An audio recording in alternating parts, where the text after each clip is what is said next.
Assalamualaikum teman-teman, kembali lagi dengan aku di channel Farzan Digital Printing. Oke baik teman-teman, jadi pada kesempatan video kali ini kita tidak akan membahas seputar persablonan, melainkan aku hanya sekedar sharing pengalaman aku selama buka usaha sablon digital. Mulai dari merintis dulu sampai ke detik ini, bagaimana perjalananku. Nah, aku akan cerita di video kali ini. Sebelum kita lanjut, mari kita intro terlebih dahulu.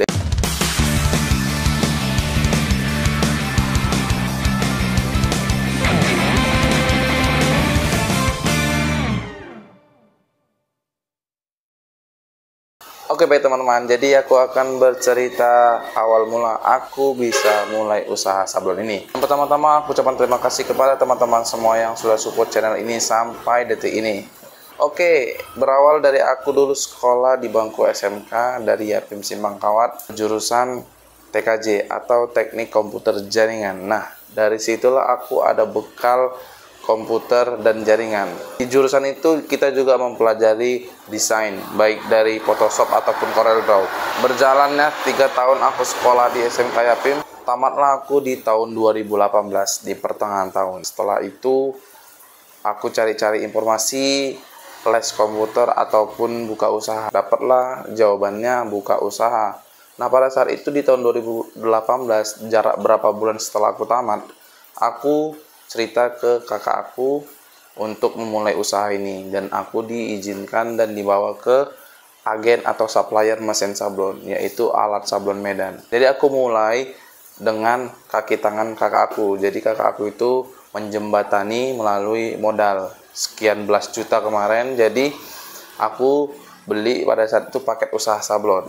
Nah, apa yang didapat pada saat itu? Dapat kaos beberapa pieces, stok beberapa polyflag, kita dapat mesin sablon mug atau gelas, kita dapat mesin cetak pin atau gantungan kunci.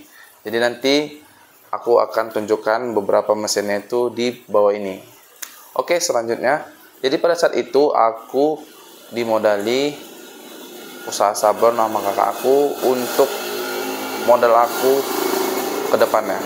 Nah, setelah itu tidak langsung berjalan mulus, jadi aku banyak juga hambatan dan rintangan dalam memulainya. Biasanya kita ketika beli mesin, ada yang namanya demo atau praktek diajari oleh penyedia mesin, yaitu alat sablon Medan. Tetapi pada saat itu berhubung ada urgent ataupun waktu yang tidak dapat atau mepet, jadi kita harus segera pulang dari Medan ke Kisaran. Di saat itulah aku bingung cara penggunaan mesin yang aku beli, tapi aku tidak patah semangat karena sudah dimulai dengan kakak aku untuk memodalinya. Aku tidak mau mengecewakan dia, jadi aku belajar sendiri dari YouTube. Pada saat itu aku belajar dari YouTube. Mulai dari belajar mesin press sablon kaosnya, belajar mesin cetak gelasnya, dan belajar cetak gantungan kunci dan pinnya. Nah, pada saat itu aku belajar YouTube perlahan demi perlahan, tahap demi tahap, sampailah di titik aku buka orderan. Nah, pada saat itu seminggu sampai 2 minggu aku tidak terima orderan sama sekali. Aku belajar bagaimana cara mengcutting. Oh ya, satu lagi aku tadi lupa memasukkan apa yang dia dapat. Pada saat itu dapat mesin cutting Cameo 3. Nah, itulah tambahannya paket usaha yang tadi. Nah, jadi pada saat itu aku belajar mengenali suhu panas dari mesin press kaos, berapa derajat Celcius, berapa detik untuk bahan polyflag, terus bagaimana cara mengcuttingnya, harus di mirror supaya hasilnya itu sesuai dengan desain. Selanjutnya belajar untuk sablon gelas, bagaimana tekniknya pakai sublim, terus tinta sublimnya seperti apa, ngeprintnya di kertas sublim itu seperti apa, bedanya sama kertas biasa seperti apa. Nah, itu aku uji coba pada saat itu di tahun 2018. Jadi aku uji coba banyak gelas yang gagal, banyak kaos yang gagal, kepanasan. Jadi hasilnya itu lonyot ataupun tidak lengket. Jadi hasilnya sebagian lengket, sebagian enggak. Nah, itu aku alami pada saat itu di tahun 2018. Seiring berjalannya waktu, aku terima orderan orang-orang terdekat, yaitu kakak aku, abang aku, suruh coba dulu, pakai dulu bahannya. Tapi di saat itu juga aku kena komen dari keluarga bahwasanya hasilnya kurang bagus. Tapi aku tetap belajar, tetap menghargai komentar orang, dan aku juga memperbaiki hasil kualitas. Nah, Dari situlah aku mulai merambah, cari-cari informasi lebih luas di media sosial ataupun di offline-nya. Jadi aku tanya-tanya kan sama kawan-kawan yang sudah terjun di dunia sablon ini. Bahkan aku pernah ke Medan untuk belajar seperti ini, cari-cari tahu informasi pasar, bahan kaosnya seperti apa. Nah, sampailah tahun demi tahun, sampailah di tahun 2020 aku menikah. Tahun 2020 aku menikah, aku beranikan diri untuk memulainya dari nol lagi. Artinya dengan dibersamai seorang istri, aku memulai usaha sablon ini, cari market baru, lokasi baru yang pindah dari lokasi pertama, yaitu lokasi orang tua saya. Jadi aku pindah ke lokasi yang jauh dari orang tua. Nggak terlalu jauh, tapi setidaknya keluar dari daerah. Dari situlah aku mulai merintis, sampai aku temukan betul-betul kenyamanan dari konsumen. Buat teman-teman yang pengen tahu apa aja yang aku terima di sini, aku ada sablon dan percetakan. Nah, di sablonnya itu tadi, aku ada intinya sablon kaos, sablon gelas, dan sablon atau cetak gantungan kunci dan pin. Nah, itu 3 inti di toko ini. Selebihnya percetakan, yaitu ada di percetakan spanduk atau baliho, percetakan undangan, ngeprint dokumen, ataupun cetak-cetak lainnya. Nah, itu aku mulai di tahun 2020 karena seiring berjalannya waktu banyak konsumen yang mempertanyakan, bagusan sambil jual ATK, sambil terima perintan, sambil cetak spanduk. Nah, akhirnya aku membuat ataupun menerima orderan seperti itu. Yang awalnya aku hanya sablon saja, jadi perlahan demi perlahan aku buat menerima jasa percetakannya. Nah, selanjutnya tidak berjalan mulus juga, namanya usaha, kita naik turun, lika-likunya. Ada juga yang berkomentar, ada juga yang mengasih testimoni baik. Nah, dari situ aku mulai belajar. Tidak semuanya hal itu yang kita anggap baik itu baik. Ada kalanya dianggap teman-teman atau konsumen tuh kurang baik. Jadi kita terima juga komentar-komentar seperti itu supaya membuat aku itu lebih belajar lagi bahwasanya aku tuh betul-betul bukan siapa-siapa. Bahkan desainku yang aku anggap baik belum tentu baik di luar sana. Nah, itulah yang bisa aku paparkan perihal itu. Jadi berbekalkan ilmu desain yang dari SMK tadi, itulah yang aku pertahankan dan aku perjuangkan sampai detik ini. Nah, jadi aku di sini seorang diri, dari produksi sampai desain, bahkan sampai nge-share produk di media sosial seperti Facebook, aku sendiri, bahkan ditemani istriku sekali-sekali lah, tapi intinya tetap aku. Nah, dari situ aku harus bisa mengatur waktu, harus bisa mengatur manajemen keuangan sendiri. Selanjutnya yang perlu aku bahas di sini adalah perihal bagaimana cara aku untuk mengerjakannya semua. Yang pasti aku tetap fokus di keahlian desainku. Jadi aku tetap berpegang teguh dengan kualitas desain, memperbaiki kualitas desain dengan estimasi pengerjaan. Nah, ada beberapa vendor ataupun beberapa percetakan di daerah sini mengasih harga murah, tapi mereka tidak memberikan waktu yang cepat. Contoh seperti ini, memang mereka ngasih harga sekian, tetapi mereka memberikan waktu estimasi selesainya kurang lebih seminggu, sementara aku dengan harga sekian bisa siap 1-2 hari. Nah, itulah yang kupertahankan sampai saat ini. Dan alhamdulillahnya aku bisa bertahan dan bisa bersaing kepada percetakan-percetakan besar yang ada di daerahku. Padahal hargaku cukup tinggi sih sebenarnya, tapi itu tadi karena aku berbekalkan ilmu desain yang ku gali dari SMK, jadi aku tetap pada prinsipku bahwasanya seseorang menghargai produk kita itu karena kualitas dan desain, bukan karena murahnya. Jadi aku tetap berpegang teguh pada itu. Selanjutnya aku akan jelaskan bagaimana cara aku produksi suatu barang. Misalnya aku produksi baliho atau spanduk. Nah, aku hanya berbekalkan desain. Jadi konsumen order, aku jasa desainkan. Nah, aku oper ke vendor besar yang ada di daerah kami. Jadi aku upayakan secepat mungkin. Misalnya aku ngirim pagi, filenya siang atau sore sudah selesai. Nah, itu aku sampaikan konsumen paling tidak ke besoknya. Artinya orderan itu selesai 1-2 hari. Nah, itu aku lakukan dari awal mulai 2020 sampai detik ini. Dan alhamdulillah beberapa konsumen puas.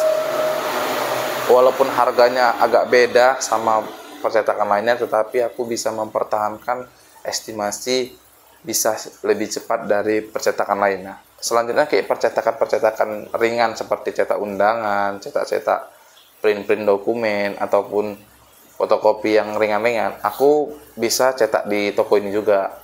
Tapi kalau cetak undangannya sampai ribuan atau apa, aku lempar ke percetakan besar karena fokusnya memang bukan undangan, fokusnya ke sablon. Tapi kalau sablon kaos, sablon gelas, cetak gantungan kunci dan pin, itu aku produksi sendiri di rumah ini.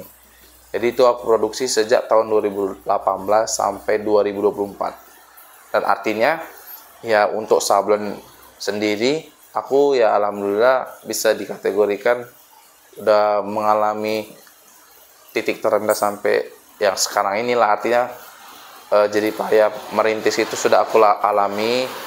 Kelebihan kekurangan suatu sablon itu udah pernah aku pelajari. Jadi aku udah mulai paham lah di mana letak kekurangannya, di mana letak kelebihannya, bahan apa yang bagus, bahan apa yang tidak bagus. Nah, alhamdulillahnya untuk di bidang sablon sudah mulai paham lah.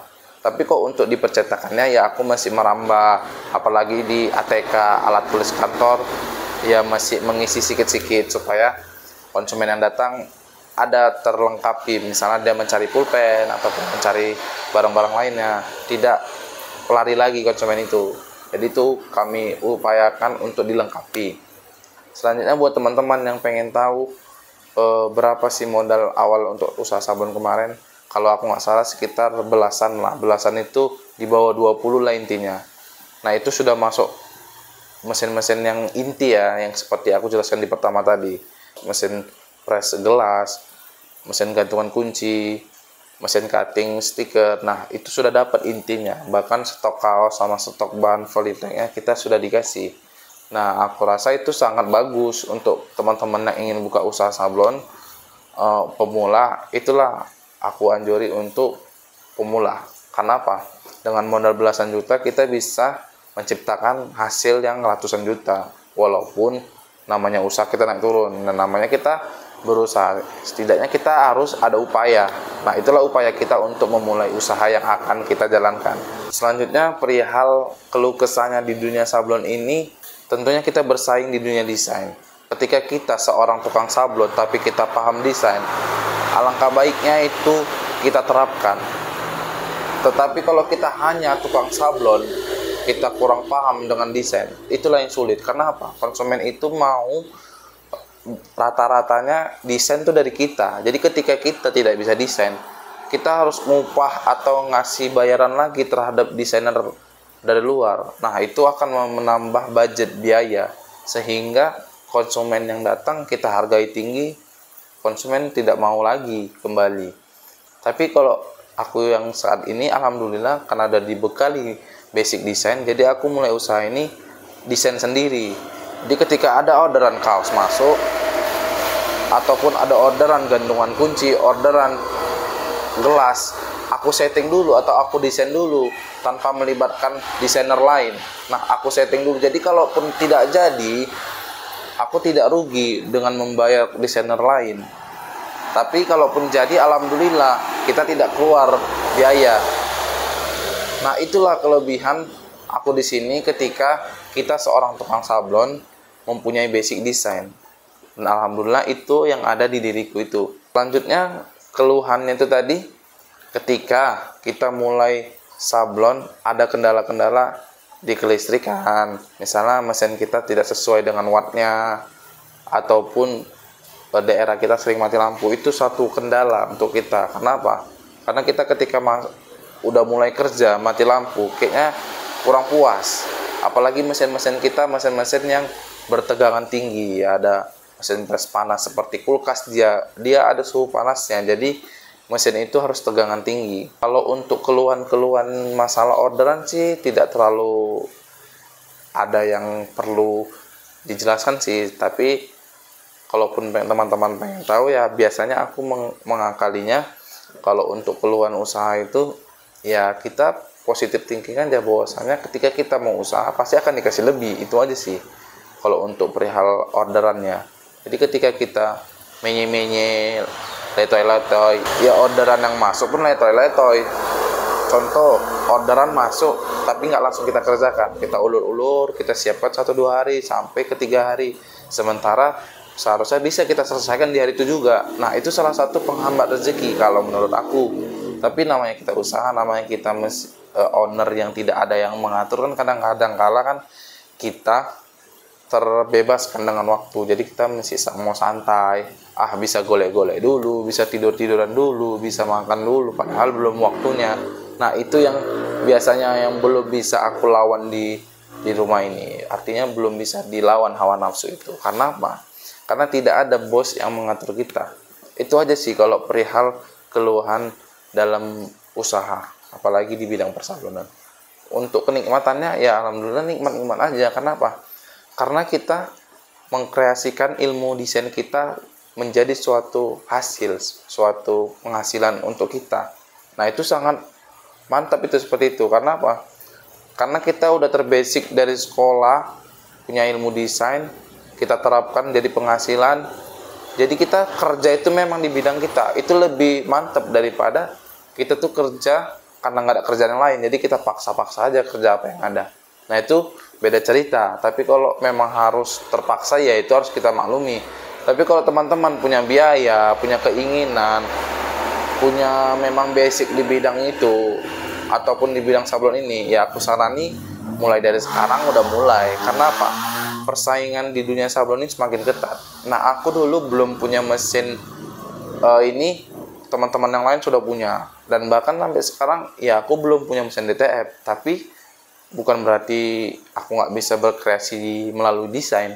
Jadi perdesainku ku perbaiki, hasilnya lumayan, baru cari vendor-vendor yang punya mesin DTF. Nah, saat ini aku lempar ke Kota Medan dan hasilnya mantap. Jadi kita hanya bermodalkan desain, tapi kita bisa menghasilkan menjadi penghasilan yang signifikan, yang menjadikan pokok, yang menjadikan pemasukan itu pemasukan utama, apalagi untuk pencari nafkah.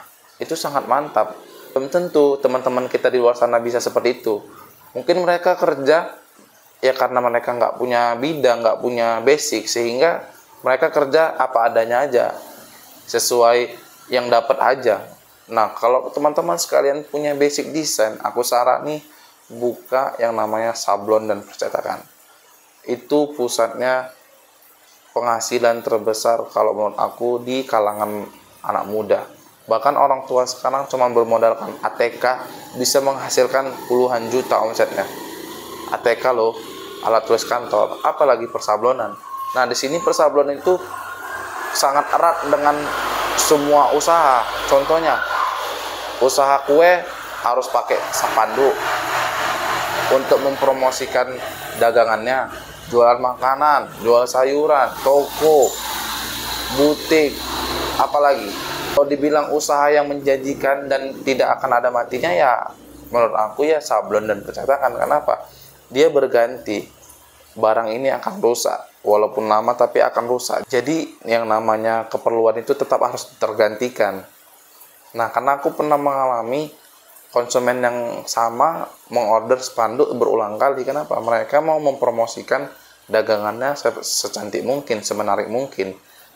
Dengan siapa berkolaborasi ya? Dengan tukang sablon. Jadi kurang apalah tukang sablon ini? Ya menurut aku tukang sablon itu salah satu solusi usaha-usaha lainnya. Makanya aku kadang-kadang berpikir untuk usaha ini bagaimana caranya untuk bisa melebar luas, perluas relasi ataupun memperkenalkan usaha ini ke berbagai daerah. Karena kan kadang namanya kita masih muda ini fokusnya hanya ya udah yang penting kan rezeki udah datang, ataupun hanya berprinsip bola yang datangi kita. Kita harus berprinsip kita jemput bola. Karena apa? Ada rezeki yang kita jemput, ada rezeki yang datang sendiri. Nah, ketika rezeki yang datang sendiri tadi itu lagi sunyi, lagi sepi, gimana caranya kita jemput bola, jemput rezeki? Dengan cara apa? Membangun relasi, membangun jaringan keluar, bagi kartu nama, bagi brosur. Nah, itu yang harus dilakukan ke depannya supaya usaha kita ini maju. Mungkin hanya itu aja sih yang bisa aku bagikan dari pengalamanku selama usaha di persablonan ini dari sejak 2018 sampai 2024. Kalau ditanya sudah dapat apa aja di dunia persablonan, ya memang nggak ada yang besar-besar, tapi alhamdulillah 2018 sampai 2024 alhamdulillah tenang, damai, tanpa harus keluar-keluar cari pinjaman ataupun cari utangan lagi. Berarti kan hasilnya alhamdulillah. Jadi kalau buat teman-teman bingung usaha apa yang mau kita jalani, ya saran aku sablon dan percetakan untuk kedepannya. Oke teman-teman, mungkin ada salah-salah cakap atau salah-salah ucapan yang aku lontarkan di video ini. Mohon dimaafkan. Sampai berjumpa di video aku selanjutnya. Jangan lupa support channel ini. Jangan lupa di like, di komen, dan di share. Dan jangan lupa di subscribe. Assalamualaikum.